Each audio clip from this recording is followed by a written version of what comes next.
मेरा नाम श्वेता है। हम 3 बहनें और 2 भाई थे। मैं सब भाई बहन में सबसे छोटी थी। मेरे सारे भाई बहनों की शादी हो चुकी थी। मेरी एक बहन की डिवोर्स हो चुकी थी क्योंकि उसका पति उसे बहुत ज़्यादा मारता पीटता था, इसलिए अब वो ससुराल से मायके में ही रहने लगी थी। अब सिर्फ शादी से मैं ही बची हुई थी। मेरे पेरेंट्स मेरे साथ साथ मेरी तलाकशुदा बहन का भी रिश्ता देख रहे थे, लेकिन तलाकशुदा होने की वजह से उसके रिश्ते नहीं आ रहे थे। मेरी तलाकशुदा बहन मुझसे 1 साल बड़ी थी और उसकी शादीशुदा जिंदगी पूरे 1 साल ही चल सकी थी। मेरी उम्र 25 साल हो गई थी। अभी तक मेरी शादी नहीं हो रही थी। अगर मेरा कोई भी रिश्ता आता तो ना जाने ऐसा क्या होता कि लड़के वाले खुद ही इनकार कर देते थे। मेरा आस पड़ोस से भी कोई रिश्ता नहीं आता था। मैं देखने में बहुत खूबसूरत थी, लेकिन फिर भी मुझे कोई पसंद नहीं करता था। मेरे अंदर कोई कमी नहीं थी, बस मेरा रिश्ता नहीं लग पा रहा था। मेरे माता पिता इस बात से बहुत परेशान हो गए थे, और तो और वो जल्द से जल्द मेरी शादी भी करना चाहते थे, जबकि मेरे सारे बड़े भाई बहनों की शादी जल्दी जल्दी हो गई है और सभी की ससुराल अच्छे और अमीर परिवार के हैं। न जाने मेरे ही साथ ऐसी क्या दिक्कत थी कि कोई भी मुझसे अपने बेटे का रिश्ता करने के लिए तैयार नहीं था। एक बार तो मेरी मम्मी की दोस्त अपने बेटे का रिश्ता लेकर हमारे घर पर आई थी। उन्होंने मुझे शादी में देखा था, तभी देखते ही मुझे पसंद कर लिया था। मेरी मम्मी को उम्मीद थी कि वो जरूर मुझे अपने घर की बहू बनाएंगी, पर जब वो हमारे घर आई और उन्होंने मुझे देखा तो उन्होंने फौरन ही रिश्ता पक्का कर दिया। सारे मोहल्ले में ये बात फैल चुकी थी कि आज मेरे रिश्ते वाले आए हैं और मेरा रिश्ता फाइनली होने वाला है। 2 दिन ही गुजरे थे कि मेरी मम्मी के दोस्त का फोन आया और उन्होंने कहा कि हमें माफ करना, हम तुम्हारी बेटी को अपने घर की बहू नहीं बना सकते। ये कहकर उन्होंने रिश्ता खत्म कर दिया। मेरी फ्रेंड्स भी मुझसे सवाल करती थी कि तुम्हारी शादी ना होने की क्या वजह है। ये सब कुछ तो मुझे भी नहीं पता था। मैं अपने भाई बहन और अपने मम्मी पापा से इस बारे में सवाल करती तो वो मुझे कुछ नहीं बताते थे, क्योंकि अब मुझे बुरा लगता था कि कोई मुझसे रिश्ता नहीं करना चाहता है। मेरी तरह ही मेरी उस बहन का दुख भी था, जो बेचारी शादी होने के बाद भी दोबारा तलाक लेकर मायके आ गई थी। मेरा खूबसूरत होने का भी कोई फायदा नहीं था। जब कोई मुझे अपने घर की बहू ही नहीं बनाना चाहता था, तो फिर ऐसी भी खूबसूरती का क्या काम। मेरे माता पिता ने मोहल्ला भी बदल कर देख लिया था, फिर भी मेरे साथ यही सब कुछ लगा हुआ था। मेरी उम्र निकलती चली जा रही थी। वो तो अच्छा था कि मैं खूबसूरत थी, इस वजह से ज्यादा मेरी उम्र के बारे में पता नहीं चलता था। मेरी माँ भगवान से बहुत प्रार्थना करती थी कि उनकी एक ही तो बेटी रह गई है, अब उसकी भी शादी हो जाए और वो अपने ससुराल में सुखी रहे। मैं अपने माता पिता को अपनी तरफ से बहुत परेशान देखती थी। पेरेंट्स को तो अपने बच्चों की फिक्र होती ही है। फिर एक दिन चमत्कार हो गया और मेरे लिए एक अच्छा सा रिश्ता आ गया। उन लोगों ने मुझे देखते ही रिश्ता फाइनल कर दिया और लगभग 1 महीने के बाद मेरी जल्दी जल्दी में शादी हो गई, क्योंकि मेरे पेरेंट्स इस रिश्ते को हाथ से नहीं जाने दे सकते थे। मेरी शादी नाइयों के घर में हुई थी। अब मेरी तलाकशुदा वाली बहन ही शादी से रह गई थी और मेरे घर वाले उसके लिए भी अच्छा रिश्ता तलाश कर रहे थे, पर अभी तक उसके लिए कोई सही रिश्ता नहीं मिल सका था। मेरी बहन का नाम कनक था। मेरे माता पिता भी ज्यादा अमीर लोग नहीं थे। मेरे ससुराल में मेरी सास, जेठ और मेरे पति रहते थे। बाकी घर में कोई नहीं था। घर बहुत अच्छा बना हुआ था। मेरे पति का नाम मुकेश था और मेरे जेठ का नाम सुनील। दरअसल मेरे जेठ ने शादी नहीं की थी, वो भी नाई थे और लोगों के बाल काटते थे। दोनों भाई एक ही दुकान पर लगे हुए थे। मेरे जेठ ने अपनी माँ से कहा था कि पहले मैं अपने छोटे भाई की शादी करना चाहता हूँ, उसके बाद मैं अपनी शादी कर लूंगा। शायद किस्मत में मेरे पति की ही शादी पहले लिखी हुई थी, इसलिए पहले मेरे पति की शादी हो गई। मुकेश देखने में बहुत अच्छे थे और अब उन्होंने मुझे शादी की रात देखा तो वो मुझे देखते ही कंफ्यूज हो गए थे।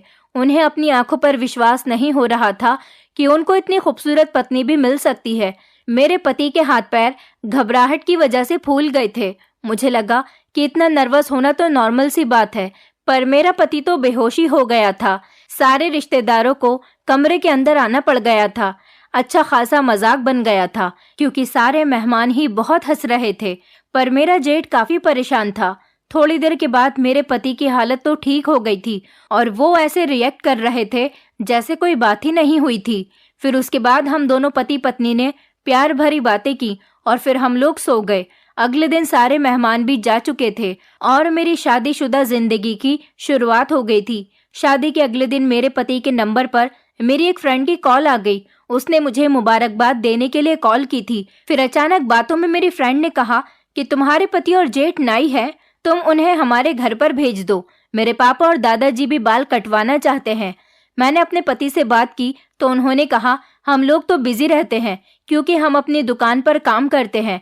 मैंने अपने पति के जाने के बाद इस बारे में जेठ से बात की तो उन्होंने तो एक अजीब ही बात कही कि मैं किसी के घर नहीं जाता, जिसको जो भी काम है वो हमारी दुकान पर आ सकता है। मैंने कहा, भला घर जाने में बुराई ही क्या है? आपको घर जाने में ज्यादा पैसे मिलेंगे, काम तो एक जैसा ही है, दुकान हो या किसी का घर।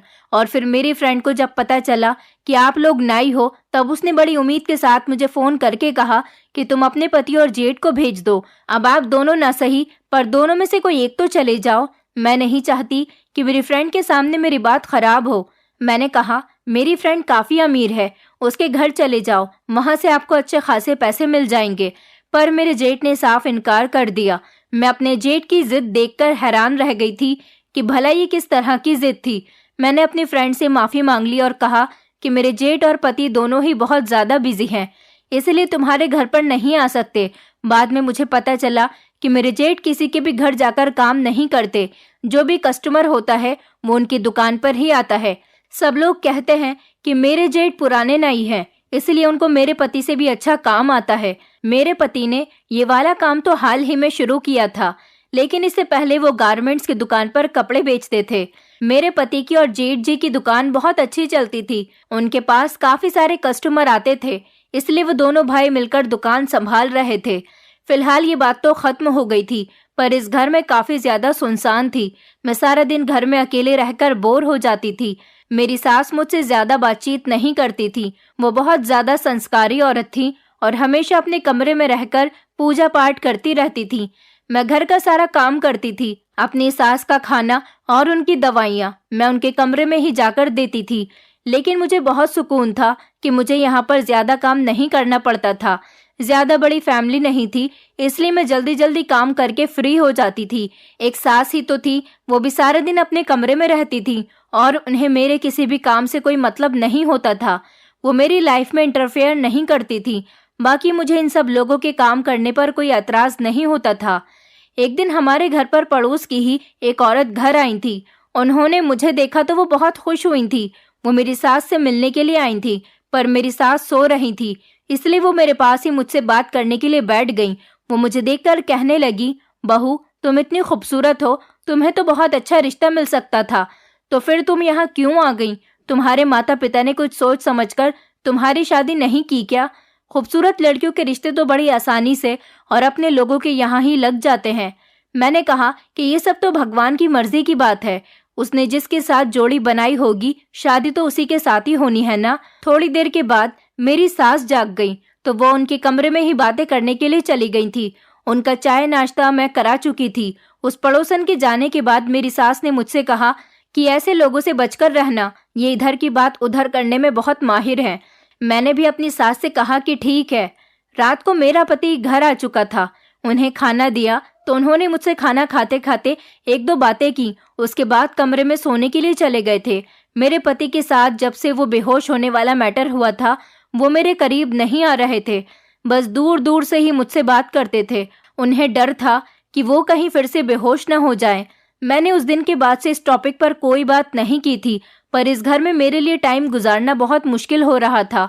मुझे नई नई शादी वाली कोई फीलिंग ही नहीं आ रही थी। न पति कोई प्यार मोहब्बत कर रहा था, न सास मेरे साथ ज्यादा बातचीत करती थी, और न ही मेरा पति मुझे कहीं घर से बाहर घुमाने फिराने के लिए ले गया था। मेरे पति और जेठ सुबह को अपनी दुकान पर जाते और शाम को 6 बजे तक घर वापस आते थे। मेरे पास करने को ज्यादा काम नहीं होता था और कोई ऐसा काम नहीं था जिससे मैं थोड़ा अपना ध्यान बटा पाती। भगवान ने मुझे सूरत और शक्ल तो बहुत अच्छी दी थी, लेकिन हुनर मेरे अंदर कोई भी नहीं था। न मैं ज्यादा पढ़ी लिखी थी और न ही मुझे सिलाई कढ़ाई जैसा कोई काम आता था जो मैं घर बैठकर कर लेती। एक दिन मैंने अपने जेठ को देखा। वो अपने काम से आते ही फोन में बहुत बिजी थे, जैसे कोई जरूरी चीज देख रहे हों। मैं अपने जेठ के पीछे जाकर बैठ गई कि चलो मैं यहाँ धूप में बैठकर सब्जी काट लेती हूँ। पर जैसे ही मेरे जेठ को महसूस हुआ कि मैं उनके पीछे बैठ गई हूँ और मेरी नज़र उनके फ़ोन पर पड़ सकती है, वो वहाँ से उठकर फौरन ही चले गए और दूसरी तरफ दीवार से टेक लगाकर बैठ गए। मैंने अपने जेठ से बड़े प्यार से कहा, भैया मुझे भी दिखाइए ज़रा, आप मोबाइल में क्या देख रहे हैं? यहाँ तो घर में देखने के लिए टीवी भी नहीं है। तो मेरे जेठ कहने लगे कि इसमें तुम्हारे देखने जैसा कुछ नहीं है। मुझे अपने जेठ पर बहुत गुस्सा आया। मेरे पति के पास भी तो स्मार्टफोन नहीं था। उन्होंने तो पुराने जमाने का कीपैड ही अपने पास रखा हुआ था। वो कहते थे कि मुझे टाइम नहीं मिलता है मोबाइल चलाने का। मैंने उनसे कहा था, लेकिन मेरे पास घर में काफ़ी टाइम होता है, मैं ज़्यादातर फ्री ही रहती हूँ, मुझे स्मार्टफोन दिला दो। पहले तो उन्होंने मना कर दिया, लेकिन जब मैंने उनसे बहुत जिद की तो कहा कि मैं अगले महीने ला दूंगा। मैं इस बात से बहुत खुश हो गई थी। एक दिन मुझे पता चला कि मेरी मोहल्ले की दोस्त की शादी है और उसने मुझे मेरे घर आकर इनवाइट किया था। वो मेरे मोहल्ले की दोस्त थी, लेकिन मैंने अपने पति से कहा कि वो मेरी बहुत पक्की सहेली है, ताकि वो मुझे उसकी शादी में जाने की परमिशन दे दे। मेरे पति ने मुझे शादी में जाने की परमिशन दे दी और मैं खूब अच्छे से तैयार होकर उसकी शादी में चली गई थी। हम लड़कियों के लिए यही तो एंजॉयमेंट होती है, जबकि पति हमेशा यही समझते हैं कि हम उनको दिखाने के लिए तैयार होती हैं, जबकि असल बात तो ये होती है कि हम लड़कियां एक दूसरे को दिखाने के लिए अच्छी तरह से तैयार होती हैं कि किस किस के पास ज़्यादा अच्छे कपड़े हैं और कौन ज़्यादा खूबसूरत लगती है। और मैं तो पहले से ही बहुत खूबसूरत थी और शादी में भी वही हुआ। सब लोग मुझे देखकर बातें कर रहे थे कि इसकी शादी हो गई और किससे हुई है और कौन है इसका पति। मेरे पति शादी में नहीं आए थे क्योंकि उनके पास टाइम नहीं था। कुछ औरतें आपस में बातें कर रही थी कि कौन है इतना हिम्मत वाला कि इसने इस बिगड़ी हुई लड़की से शादी कर ली, वो बेचारा कौन है। उन औरतों की बातें मुझे समझ नहीं आ रही थी और उनकी बातों से मेरा दिल जल रहा था। उनकी बातें मुझसे बर्दाश्त नहीं हुई और मैं जल्दी ही घर पर आ गई थी। मैंने खाना भी नहीं खाया था। मेरे पति ने पूछा कि शादी में क्या क्या किया, तो मैंने कहा कि बहुत मज़ा आया। सब लोग मेरी तारीफ कर रहे थे, सब मुझे ही देख रहे थे कि मैं आपकी पत्नी हूँ और इतनी प्यारी, बस आपको ही नजर नहीं आती और आप मुझसे दूर दूर रहते हो। मेरे पति ने कहा कि अब दूर नहीं रहूंगा, तुम सच में बहुत खूबसूरत हो। आज पहली बार मेरे पति ने मेरी तारीफ की तो मुझे बहुत अच्छा लगा था। अब मेरी जिंदगी के दिन अच्छे गुजर रहे थे। पति की नज़दीकियां बढ़ने लगी तो मैंने उन्हें बताया कि न जाने क्यों सब लोग मुझसे दूर दूर भागते हैं। कुछ लोग तो मुझे देखते ही अपने आप बातें करने लग जाते हैं, जबकि मेरा तो कोई सीक्रेट भी नहीं है। कोई मेरा ऐसा मैटर नहीं है जिसको मुझे किसी से छुपाना पड़ता। मेरे पति ने कहा कि अच्छा चलो छोड़ दो इन बातों को, और अच्छी बात है कि किसी ने तुम्हें पसंद नहीं किया, वरना मेरा क्या होता। अब मेरा पति मेरे साथ ठीक था तो सब कुछ ठीक ठाक ही चल रहा था, पर मेरा जेठ बहुत ही अजीब इंसान था। पता नहीं उसे किस बात का घमंड था। उनकी शक्लो सूरत भी बस नॉर्मल सी ही थी। रंग तो उनका बहुत काला था और मेरे पति काफी गोरे चिट्टे थे। उनकी बहुत ही अजीब हरकतें थी और मेरी तो समझ नहीं आता था कि वो शादी क्यों नहीं कर लेते, जबकि उनकी काफी उम्र हो गई थी। वो तो हाथ मुंह धोकर मेरे पीछे पड़ गए थे, मेरी हर बात पर नजर रखते थे। ऐसा लगता था उनकी आंखें मुझ पर ही टिकी रहती हैं, जैसे वो मेरी किसी बात को पकड़ने की तलाश में है। पर ऐसा क्यों था? मैं तो ऐसा कोई काम नहीं करती थी। वो तो किसी जासूस की तरह मेरे पीछे पड़े रहते थे, जबकि शादी के शुरू के दिनों में ऐसा कुछ भी नहीं था। फिर अचानक मेरे जेठ को ऐसा क्या हो गया था? खुद तो मेरा जेठ सारी रात मोबाइल पर लगा रहता था, कमरा बंद करके सोता था, जबकि उनका क्या काम था कि वो कमरा बंद करके सोए। कभी कभी दोनों भाई आपस में साथ बैठे होते और मेरे बारे में ही बातें कर रहे होते थे। मैंने अपने जेठ की जुबान से अपना नाम सुना था, जबकि उनको ऐसा क्या काम था जो वो मेरे पति से मेरे बारे में बातें कर रहे थे। क्या वो मेरे पति को मेरे खिलाफ भड़का रहे थे? लेकिन इतना सब होने के बाद भी मेरा पति मेरे साथ कोई ऐसी वैसी हरकत तो नहीं करता था। इसका मतलब कि हर बार मेरे जेठ का प्लान नाकामयाब हो जाता था। धीरे धीरे मुझे अपने जेठ से नफरत होने लगी थी, क्योंकि बड़ी मुश्किल से तो मेरे पति के साथ मेरा रिलेशन ठीक हुआ था और वो अब हमारी खुशियों के पीछे पड़ गए थे। आखिर वो ऐसा क्यों कर रहे थे? एक दिन तो बहुत ही अजीब हुआ था, और वो ये कि आधी रात को जब मेरी अचानक से आंख खुली तो मेरे पति बिस्तर पर मौजूद नहीं थे। मुझे बहुत ज्यादा प्यास लग रही थी और मैं पानी पीना चाहती थी, लेकिन कमरे में पानी नहीं था और मेरा पति भी कमरे में मौजूद नहीं था। मैंने बाथरूम में देखा तो बाथरूम का दरवाजा भी खुला हुआ था, मतलब कि मेरा पति वहां पर भी मौजूद नहीं था। मैंने बाहर जाने के लिए दरवाज़ा खोलने की कोशिश की तो मैं दंग रह गई थी कि दरवाज़ा नहीं खुल रहा था। बाहर से किसी ने दरवाजे को बंद कर दिया था। मैं हैरान रह गई थी कि ये क्या, किसी ने आधी रात को मुझे कमरे में बंद कर दिया। मैंने बुरी तरह से चिल्लाना शुरू कर दिया और दरवाजे को भी दोनों हाथों से पीटना शुरू कर दिया, धक्के देना शुरू कर दिया और जोर जोर से चीखने लगी कि दरवाज़ा खोलो, दरवाज़ा खोलो। थोड़ी देर के बाद मेरे पति ने ही दरवाज़ा खोल दिया था। मैंने देखा कि मेरे पति और जेठ दोनों ही कमरे के बाहर आंगन में बैठे हुए थे और शायद मेरा पति उसी के साथ बैठकर कोई बातचीत कर रहा था। लेकिन मुझे कमरे के अंदर बंद करने की क्या ज़रूरत थी? मैंने कहा कि ये सब कुछ क्या हो रहा है? बाहर से दरवाज़ा किसने बंद किया था? मेरे पति ने कहा कि वो मुझे आदत पड़ी हुई है कमरे से बाहर निकलते ही दरवाज़ा बंद करने की, इसलिए मैंने गलती से कमरे के दरवाजे को कुंडी लगा दी। चलो, मुझसे गलती हो गई।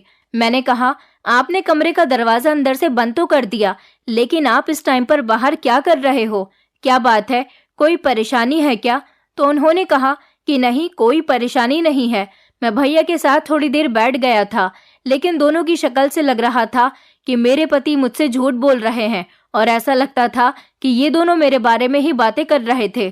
तभी तो इन्होंने मुझे कमरे के अंदर बंद करके बाहर से दरवाजे की कुंडी भी लगा ली थी ताकि मैं उन दोनों की बातें न सुन लूं। मेरे पति ने कहा कि तुम जाओ, मैं आता हूँ। मैंने कहा कि मुझे प्यास लगी है। उन्होंने कहा ठीक है, मैं तुम्हारे लिए पानी लेकर आता हूँ।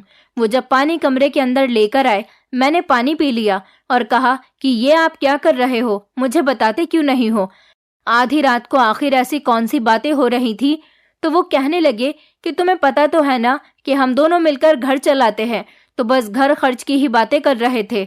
ऊपर से माँ का भी ख्याल रखना होता है। बस यही सब बातें कर रहे थे और कुछ नहीं। मैंने कहा 11 बजे तक तो आप मेरे साथ सो गए थे। आधी रात को उठकर आपको ये बात कैसे याद आ गई कि आपको बातें करनी है? ये बात भला सुबह भी तो हो सकती थी ना। और मुझे कमरे के अंदर बंद क्यों किया आपने? ऐसे कोई अपनी पत्नी को कमरे के अंदर बंद नहीं करता। आपने जानबूझकर मुझे बंद किया। मेरे पति की शक्ल से लग रहा था कि वो मुझसे झूठ बोल रहे हैं, लेकिन उन्होंने बात बदल दी और कहा कि नहीं, मैंने तुम्हें जानबूझकर बंद नहीं किया और नींद नहीं आ रही थी तो मैं उठकर बाहर चला गया था। देखा तो भैया भी जाग रहे थे, बस हम दोनों बातें करने बैठ गए। ये तो कुछ गलत नहीं हुआ, तुम तो बात के पीछे ही पड़ जाती हो। चलो सो जाओ अब। मैं हैरान थी कि एक तो मेरे पति गलती कर रहे थे और ऊपर से गुस्सा भी मुझ पर ही हो रहे थे। फिलहाल मैं भी सो गई थी, लेकिन इसके बाद मुझे ठीक से नींद नहीं आई थी। सुबह तक मैं सोचती रही कि ये लोग आपस में क्या बातें कर रहे थे। अब मैं नोटिस कर रही थी कि अक्सर मेरे पति और जेठ आपस में कोई ना कोई बातचीत कर रहे होते थे और मुझे लगता था कि बात मेरे बारे में ही हो रही है। एक बार मैं अपनी एक फ्रेंड से बात कर रही थी, वो मेरे घर आई थी। जब मैंने उसे पूरी बात बताई कि किस तरह से शादी से पहले लोग मुझसे दूर भागते थे और कोई भी मुझे अपने घर की बहू बनाने के लिए तैयार नहीं था, जबकि मेरे अंदर कोई कमी नहीं है, मेरी फ्रेंड ने कहा कि औरत के अंदर एक कमी ऐसी होती है, इसके बारे में उसे कभी कुछ पता नहीं होता, शायद उसे बाद में पता चलता है। तुम भी तो कहीं बांझ नहीं हो गई? हो सकता है तुम्हारे माता पिता को इस बारे में पता हो और उन्होंने तुम्हें इस बारे में बताना ठीक नहीं समझा हो, क्योंकि तुम बच्चा पैदा नहीं कर सकती हो। लोग औलाद के लिए ही तो शादी करते हैं और हो सकता है कि तुम्हारे अंदर ये कमी हो। उसने मुझे किसी की कहानी बताई थी कि एक 10 साल की उम्र की लड़की थी और उसे बचपन में ही पता चल गया था कि वो कभी माँ नहीं बन सकती और फिर उसकी शादी भी नहीं हो रही थी। मेरे दिल में भी यही डर था, क्योंकि मेरी शादी को भी तो 8 महीने हो गए थे और अभी तक मेरे पास भी कोई बच्चा नहीं था। लेकिन अचानक से मेरी तबीयत खराब हुई। मैं अपनी सास के साथ डॉक्टर के पास चली गई थी, जिसकी दुकान करीब में ही थी। उन्होंने मेरे कुछ टेस्ट करवाए और बताया कि मैं प्रेग्नेंट हूँ और माँ बनने वाली हूँ। ये बात सुनकर मेरी सास बहुत खुश हो गई थी, क्योंकि ये मेरी एक ऐसी फिक्र थी जो कि अब खत्म हो गई थी। इसका मतलब ये था कि एक औरत की हैसियत से अब मेरे अंदर कोई कमी नहीं थी। फिर लोग क्यों मुझसे दूर भागते थे, ये बात मुझे आज तक समझ नहीं आई थी। डॉक्टर ने मेरा चेकअप किया और उन्होंने बताया कि आपका दूसरा महीना चल रहा है और आपका बच्चा बहुत कमज़ोर है, इसलिए आपको अपना बहुत ख्याल रखना होगा। घर आते ही सबसे पहले ये बात मैं अपने पति को बताना चाहती थी, लेकिन जब मैं और मेरी सास घर आए तो मेरे जेठ घर में बैठे हुए थे और फिर से अपने मोबाइल में बिजी थे। मेरी सास रास्ते में से ही मिठाई का डिब्बा लेकर आ गई थी। उन्होंने आते ही पहले मेरे जेठ को मिठाई खिलाई। उन्होंने कहा कि माँ, आखिर ये मिठाई किस बात की खिला रही हो। मेरी सास ने खुशी खुशी उन्हें ये गुड न्यूज़ सुनाई और कहा कि अब तुम ताऊजी बनने वाले हो और इस घर में तुम्हारा भतीजा या भतीजी आने वाला है। मैंने अपने जेठ की तरफ ताना मारते हुए कहा कि बस माँ जी, इतनी खुशी मत मनाओ, कहीं ऐसा न हो कि मेरी खुशी को किसी की नज़र लग जाए। ये कहते हुए मैं कमरे में चली आई, क्योंकि मुझे वैसे भी अपने जेठ पर बहुत गुस्सा आ रहा था। पति को मैंने अपने जेठ से कॉल करवा के बहाना करके घर बुला लिया था कि घर में खाने को कुछ नहीं है, खाने का सामान लेकर आ जाओ। जब वो सामान लेकर आए तो मैंने उन्हें ये खबर सुनाई। वो बहुत ज़्यादा खुश हुए थे और उन्होंने बाहर जाकर ये बात अपने भैया को बता दी। वो भी बहुत खुश हुए थे और उनको आशीर्वाद देने लगे थे। मैंने अपने दिल में सोचा कि मेरे जेठ को मैं अच्छी नहीं लगती तो मेरे बच्चे कैसे अच्छे लगेंगे। हमारे घर में खुशियां ही खुशियां झूमने लगी थी।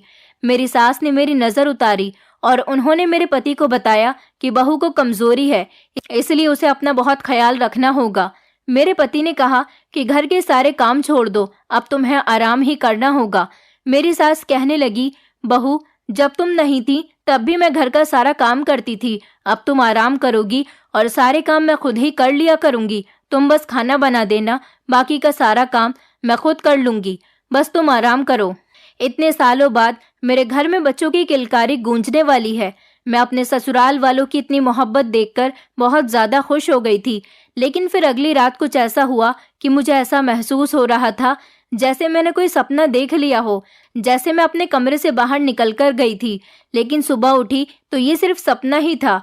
अगले दिन जब मैंने अपने जेठ को सुबह का नाश्ता बनाकर दिया तो मेरे जेठ ने मुझसे कहा कि श्वेता, अब मैं परेशान हो गया हूँ, ऐसा मत किया करो। अब तो तुम माँ भी बनने वाली हो, अब तुम्हें सारी बातें समझनी चाहिए। मैंने कहा, भैया, ये आप कैसी बातें कर रहे हो। उन्होंने मेरी किसी बात का कोई जवाब नहीं दिया और वो इतना कहकर वहां से उठकर चले गए थे। मुझे समझ नहीं आ रहा था कि वो आखिर किस बारे में बातें कर रहे थे कि अब तो ये सब कुछ मत करो, मैं तंग आ गया हूँ। मैं ऐसा क्या कर रही थी और उसका नुकसान मेरे जेठ को हो रहा था जिससे वो तंग आ गए थे। मैंने ये बात अपने पति को बताई कि आखिर भैया का इस बात से क्या मतलब है और वो मुझे ऐसी बातें क्यों कहकर गए। लेकिन मैं क्या करती, मुझे कुछ समझ नहीं आ रहा था। फिलहाल मैंने इस बात पर कोई एक्शन नहीं लिया और मेरे पति ने भी कहा था कि मैं भैया से खुद बात कर लूंगा। एक दिन मैं अपने जेठ के कमरे की सफाई कर रही थी, तभी अचानक मुझे उनके कमरे के फर्श पर एक पर्चा पड़ा हुआ मिला। मैंने उसे खोलकर देखा तो मैं हैरान रह गई थी। इस पर किसी का नंबर लिखा हुआ था। मैंने उसे संभालकर टेबल पर रख दिया था, लेकिन फिर मैंने दोबारा से वो पर्चा उठाया और खोलकर देखा। ये नंबर मुझे जाना पहचाना सा लग रहा था और फाइनली मैं इस नंबर को पहचान भी गई थी। ये तो मेरी बहन का नंबर था, कनक का, जो तलाक लेकर अपने पति से झगड़ा करके घर पर आ गई थी। लेकिन मेरी बहन का नंबर आखिर मेरे जेठ के पास क्या कर रहा था। मैं परेशान हो गई थी और सोचने लगी थी और मुझे बहुत गुस्सा आ रहा था कि मेरी बहन का नंबर मेरे जेठ के पास क्यों है और इन दोनों का आपस में क्या कांटेक्ट है। मैंने फौरन ही अपने पति के मोबाइल से अपनी बहन को कॉल किया और उससे कहा कि मेरे जेठ के कमरे से तुम्हारा नंबर मिला है। मैं समझ गई थी कि मेरी तलाकशुदा बहन का अफेयर मेरे जेठ के साथ चल रहा है, तभी तो उनके कमरे से मुझे मेरी बहन का नंबर मिला। इसलिए मैंने अपनी बहन को फ़ोन किया और मैंने जब अपनी बहन के नंबर पर फ़ोन किया तो मेरी मम्मी ने कॉल रिसीव की थी। मैंने मम्मी से कहा कि कनक का नंबर मेरे जेठ के कमरे से मिला है, अब मैं इस बारे में कनक से घर पर आकर ही बात करूंगी। मेरी मम्मी ने कहा, तुम्हें घर आने की कोई ज़रूरत नहीं, तमाशा मत बनाओ। मैंने कहा कि तो फिर कनक को क्या काम है मेरे जेठ के साथ, क्या कनक मेरे जेठ से बातें करती है। मम्मी ने कहा, खामोश हो जाओ और अपने काम से काम रखो। ये कहकर मम्मी ने कॉल कट कर दी। अब मैं समझ गई थी कि इन दोनों का कोई ना कोई तो चक्कर चल रहा है। मैं नहीं चाहती थी कि मेरी बहन का कोई भी रिश्ता मेरे जेठ के साथ हो, क्योंकि मुझे अपना जेठ बिल्कुल भी पसंद नहीं था। इसलिए मैं अपनी बहन को अपने जेठ से बचाकर रखना चाहती थी। मैंने अगले ही दिन अपनी सास और पति को बिठाकर सारी बात बताई। मैंने अपने चेहरे पर कोई भी गुस्सा नहीं लाया हुआ था, बल्कि बहुत ही प्यार और तसल्ली से बात की थी। मैं नहीं चाहती थी कि मेरी सास को अपने बेटे की बात सुनकर बुरा लगे। मौके पर ही मेरे जेठ भी आ गए थे, तो मैंने उनसे सवाल किया कि ये सब कुछ क्या हो रहा है और उनको ये भी बता दिया कि क्या इस बारे में मेरी मम्मी भी जानती हैं।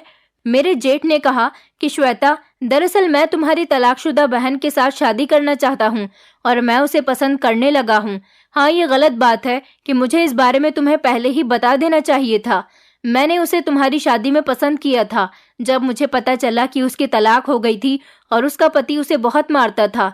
तुम्हारी बहन बहुत मासूम है, मुझे उसकी मासूमियत अच्छी लगी थी, इसीलिए मैंने फैसला किया कि मैं इससे शादी करूंगा और इसे अपने घर में जगह दूंगा। हम दोनों की आपस में बातचीत होने लगी, लेकिन फिर तुम्हारी शादी के कुछ दिनों के बाद मुझे कनक ने एक ऐसी बात बताई जिसे सुनकर मैं हैरान रह गया था। मैंने बड़ी हैरानी से अपने जेठ की तरफ देखते हुए कहा कि कौन सी बात है मेरी? ऐसी कोई बात नहीं है जिससे आपको हैरान होना पड़े। मैंने अपने पति और सास की तरफ देखकर कहा, मेरी ऐसी कोई बात नहीं है। मैं उन लड़कियों में से नहीं हूँ जिनका कोई मैटर हो। मेरा कोई बॉयफ्रेंड भी नहीं था। मेरी तो कभी किसी लड़के के साथ फ्रेंडशिप भी नहीं हुई। मैंने अपने जेठ की तरफ रिक्वेस्ट करते हुए कहा कि बताइए कि मेरी बहन ने आपको क्या बताया है जिसकी वजह से आप हैरान हो गए हो, और मुझे पता है कि आप मेरी बहन के कहने की वजह से ही मुझ पर अपनी नजर रखने लगे थे। मेरी बहन ने आपको जो भी बताया वो झूठ ही होगा, क्योंकि मैं उससे कहीं ज्यादा खूबसूरत हूँ। वो मुझसे पूरे 1 साल बड़ी है और मुझसे शादी से पहले बहुत झगड़ती थी, इसलिए उसने मुझसे बदला लेने के लिए ही आपको मेरे खिलाफ भड़काया होगा। मेरे जेठ ने कहा कि उसने मुझे जो भी बताया है वो सब कुछ सच है, क्योंकि मैंने तुम्हारे माता पिता से भी बात की थी। उन्होंने भी कहा था कि ये बात सच है, लेकिन उन्होंने हमें शादी से पहले इसके बारे में कुछ नहीं बताया था। शादी के बाद ही मुझे तुम्हारी बहन की वजह से सब कुछ पता चला, और इसी सब को लेकर हम दोनों भाई आपस में बातें किया करते थे कि तुम्हारा बहुत ज्यादा ख्याल रखना होगा। मैंने कहा, क्यों? मेरा क्यों ख्याल रखना होगा? मैं ऐसा क्या करती हूँ? क्या मैं घर से बाहर निकल जाती हूँ? मैं तो यही समझ रही थी कि ये लोग मुझे कैरेक्टरलेस कह रहे हैं। फिर मेरे जेठ ने कहा कि तुम्हारा ख्याल रखने से मतलब है कि तुम्हें बंद करके रखना होगा। फिर उन्होंने मुझे असल बात बताई तो मैं सुनकर हैरान रह गई थी, क्योंकि ये राज जानने के बाद मेरी जिंदगी की सारी उलझनें मुझसे दूर चली गई थी। क्योंकि ये राज जानने के बाद मुझे मेरे सारे सवालों का जवाब मिल गया था। दरअसल मुझे नींद में चलने की बीमारी थी, और नींद में चलकर ही मैं हमेशा किसी दूसरे इंसान के कमरे में जाकर सो जाती थी या फिर घर से बाहर निकल जाती थी। ये बात मेरे सारे रिश्तेदार और मोहल्ले वाले जानते थे। मुझे इस बारे में कभी कुछ नहीं पता था, क्योंकि मेरे माता पिता नहीं चाहते थे कि अपनी इस बीमारी को सुनकर मैं अपना दिल छोटा करूं और अपनी इस बीमारी की वजह से मैं कहीं डिप्रेशन का शिकार न हो जाऊं। इसलिए उन्होंने मुझे ये बात नहीं बताई थी। फिर जब शादी के बाद मेरी बहन और मेरे जेठ की आपस में फोन पर बातें होने लगी तो उसने बातों ही बातों में मेरे जेठ को ये बात बता दी थी। मेरे जेठ को मेरी बहन पसंद आ गई थी। उन्होंने मेरी शादी में ही उसको पसंद कर लिया था, और मेरी बहन भी मेरे जेठ के साथ शादी करने के लिए तैयार थी। मेरे जेठ ने इस बारे में मेरे माता पिता से बात कर ली थी और कहा था कि वो उनकी तलाकशुदा बेटी से शादी करना चाहते हैं, और जल्दी ही वो इस बारे में अपने घर पर मुझे और अपनी माँ को भी बता देंगे। मेरे माता पिता को इस रिश्ते से कोई एतराज नहीं था, क्योंकि मैं भी अपनी ससुराल में अच्छी रह रही थी। एक न एक दिन तो मेरे ससुराल वालों को ये बात पता चल जानी ही थी। मेरे माता पिता ने ये बात मेरे ससुराल वालों को शादी से पहले इसलिए नहीं बताई थी कि जिन लोगों को ये बात पता होती थी वो लोग मुझसे शादी नहीं करते थे। बड़ी मुश्किल से तो यहाँ पर मेरा रिश्ता लगा था। एक दिन मेरे जेठ को जब एहसास हुआ कि मैं नींद में चलकर उनके कमरे में जाकर सो गई तो वो बहुत ज्यादा हैरान रह गए थे, और उन्होंने ये बात मेरे पति से की थी। और फिर इस तरह से मेरे पति को भी पता चल गया था, और मुझे कभी इस बारे में पता नहीं चला, क्योंकि मेरी नींद बहुत पक्की थी। मेरे पति ने मेरे घर वालों से बात की तो उन्होंने कहा कि ये बात सच है और उनकी बेटी को नींद में चलने की बीमारी है, लेकिन हमने आपको इसलिए नहीं बताया था क्योंकि उनकी बेटी का कहीं भी रिश्ता नहीं लग पा रहा था। जब मैं 16 साल की थी तो एक दिन मैं नींद में अपने चाचा के बेटे के कमरे में जाकर सो गई थी। मेरी चाची तो वैसे भी बहुत बुरी औरत थी। उन्होंने इस बात का गलत मतलब निकालकर सारे मोहल्ले में इस बात को आग की तरह फैला दिया था, और सब लोगों को यही भरोसा दिलाया था कि मैं एक गलत लड़की हूँ और जबरदस्ती लड़कों के कमरों में जाकर सो जाती हूँ, और उनको लगता था कि मैं एक्टिंग करती हूँ। मुझे कोई बीमारी नहीं है, मैं कैरेक्टरलेस लड़की हूँ और जानबूझकर मैं किसी के भी साथ सो जाती हूँ। ये बात मेरे घर वालों ने मुझसे छुपाए रखी थी। फिर एक दिन मेरे पति को पता चल गया, इसलिए वो दोनों भाई आपस में बातें करते रहते थे कि मेरे साथ क्या किया जाए। यहाँ ससुराल में किसी को ये बात पता न चले, इसलिए वो दोनों मेरा ख्याल रखना चाह रहे थे और अब मैं माँ बनने वाली थी। तब से वो दोनों मेरा और भी ज्यादा ख्याल रखने लगे थे। तभी मेरे जेठ ने कहा था कि अब तुम ऐसी हरकतें मत किया करो, मैं तुमसे तंग आ गया हूँ। इसका मतलब यही था कि मैं नींद में चलकर उनके कमरे में चली जाती थी, लेकिन मुझे बिल्कुल भी ये सब कुछ याद नहीं था कि मैं कब और किस तरह से अपने जेठ के कमरे में जाती हूँ। मेरे पति ने मुझे वीडियो भी दिखाई कि तुम किस तरह से चलकर जाती हो। मैं वीडियो देखकर हैरान रह गई थी और मैंने अपने पति, सास और जेठ से कहा कि मुझे ये बीमारी है। इस बारे में तो मुझे कुछ नहीं पता था, लेकिन मैंने आप लोगों को जितना भी तंग किया उसके लिए आप मुझे माफ कर दो। मेरी सास और जेठ ने कहा कि इसमें तुम्हारी कोई गलती नहीं। मैंने अपने पति से कहा था कि क्या इस बीमारी की वजह से कल को मुझे कोई नुकसान पहुंच जाए या मैं लाचार हो जाऊं, मुझे कोई और बीमारी हो जाए, तो क्या तुम मुझे अकेला छोड़ दोगे? मेरे पति ने कहा कि ये तुम्हारी गलत फहमी है, मैं तुम्हें बहुत प्यार करता हूँ, मैं भला तुम्हें कैसे छोड़ सकता हूँ? मुझे तुम पर पूरा भरोसा है, इसलिए तो मैं तुम्हारा ख्याल रखता हूँ। ये तुम्हारी अच्छे होने की पहचान है कि तुमने इतने अच्छे तरीके से मेरे घर की गृहस्थी को संभाल कर रखा है। ऐसा ना हो कि किसी दिन नींद में तुम घर से बाहर निकल जाओ और तुम्हारे साथ कुछ गलत हो जाए। इसलिए मैं और भैया तुम्हारे लिए परेशान रहते थे। और तुम्हें पता है, जब मुझे पता चला कि तुम्हें ये प्रॉब्लम है तो थोड़ी देर के लिए मैं भी परेशान हो गया था, लेकिन फिर भैया ने मुझे तसल्ली दी और उन्होंने कहा कि श्वेता बीमार है, वो अपनी मर्जी से ऐसा कुछ नहीं करती। उन्होंने मुझे बहुत समझाया और उस दिन के बाद से ही मैंने फैसला कर लिया था कि मैं तुम्हें ये बात पता चलने नहीं दूंगा। अगर तुम्हें ये बात पता चली तो तुम्हें बहुत दुख पहुंचेगा। मैंने अपने जेठ से माफ़ी मांगी और कहा कि मुझे माफ़ कर दीजिए, मैं आपके बारे में बहुत बुरा सोचने लगी थी और मैं कनक से भी माफ़ी मांग लूंगी, क्योंकि मैं सोचती थी कि कहीं उसने आपको मेरे खिलाफ भड़का तो नहीं दिया। लेकिन आप लोगों ने तो मेरा घर बचाया है। मैंने अपने पति से कहा कि अब मैं नींद में चलूं तो आप मुझे फौरन जगा देना, ताकि मुझे पता चल जाए और इसका कोई इलाज हो सके, और मैं भी इसका इलाज करवाना चाहती हूँ। इसलिए अगले दिन ही मेरा पति मुझे डॉक्टर के पास लेकर गया। डॉक्टर ने कहा कि आपकी ये बीमारी जल्दी ही ठीक हो जाएगी। अक्सर ऐसा होता है कि नींद में चलने वाले इंसान को अपना कोई होश ही नहीं रहता, जबकि मेरी ये बीमारी तो काफी सालों पुरानी थी, पर भगवान की कृपा से मेरी ये बीमारी बहुत जल्दी खत्म हो गई, क्योंकि मेरे ससुराल वालों ने मेरा बहुत ख्याल रखा था। मेरी सास बहुत अच्छी औरत थी और मेरे जेठ ने भी मेरा बहुत ख्याल रखा था। अब वक्त था तो सिर्फ मेरा बच्चा पैदा होने का। किसी तरह से 9 महीने पूरे हो गए थे और मैंने एक नन्ही सी परी को जन्म दिया था, जिसे देखकर मेरे घर वाले बहुत खुश हुए थे। मेरी सास तो फूली नहीं समा रही थी, क्योंकि भगवान ने उन्हें कोई बेटी नहीं दी थी। मेरे पति ने कहा था कि इस दौरान मैंने हर रात तुम्हारा बहुत ख्याल रखा है, लेकिन भगवान की कृपा से तुम एक रात भी नींद में नहीं चली हो। धीरे धीरे तुम्हारी ये बीमारी बिल्कुल खत्म हो गई। अब एक एक करके हमारी जिंदगी में खुशियां आनी शुरू हो गई थी। मेरी तलाकशुदा बहन का भी घर बस गया था। मेरे जेठ के साथ उनकी शादी बहुत धूमधाम से कर दी गई थी। अब हम दोनों बहनें अपने एक ही परिवार में बहुत ज्यादा खुशी खुशी रहते हैं। दोस्तों, उम्मीद करती हूँ आपको हमारी कहानी पसंद आई होगी। कहानी पसंद आई है तो वीडियो को लाइक करें, चैनल पर नए हैं तो चैनल को सब्सक्राइब करें और हाँ, नोटिफिकेशन बेल को जरूर दबाएं ताकि अगली अपडेट सबसे पहले आपको मिले।